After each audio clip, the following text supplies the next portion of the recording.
እውነት ግን የኤሌክትሪክ መኪና ባትሪ ዋጋ ከመኪናው ዋጋ በላይ ነው? ይሄ የብዙ ሰዎች ያልተመለሰ ጥያቄ ነው።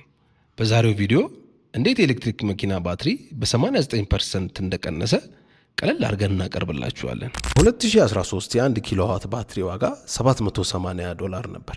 ይህም ለአንድ BYD ሲግል መኪና ወይም 30 ኪሎዋት አወር ለሚፈጅ መኪና 780 በ30 ስናባዛው ወደ $23400 ይመጣል። ይህም ማለት 130 ብር ስናባዛው ወደ 3,042,000 ብር ይመጣል ማለት ነው። ይሄ እውነትም ከመኪናው ዋጋ በላይ የነበረ ዋጋ ነው።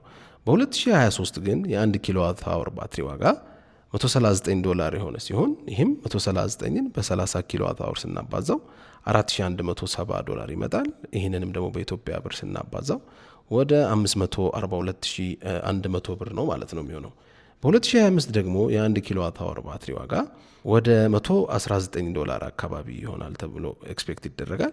ይህም በ30 ኪሎዋት አወር ስናባዛው $3570 ይመጣል ማለት ነው። በኢትዮጵያ ብር ስንቀይረው ወደ 464,100 ብር ይመጣል ማለት ነው።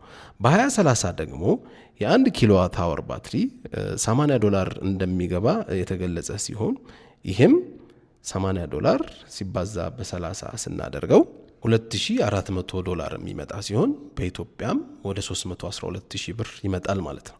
ስለዚህ ይህ የባትሪ ዋጋ መጀመሪያ ከነበረበት ከ3 ሚሊዮን ብር አንስቶ እስካሁኑ 2025 ድረስ 464,000 ብር አካባቢ ሆኗል ማለት ነው።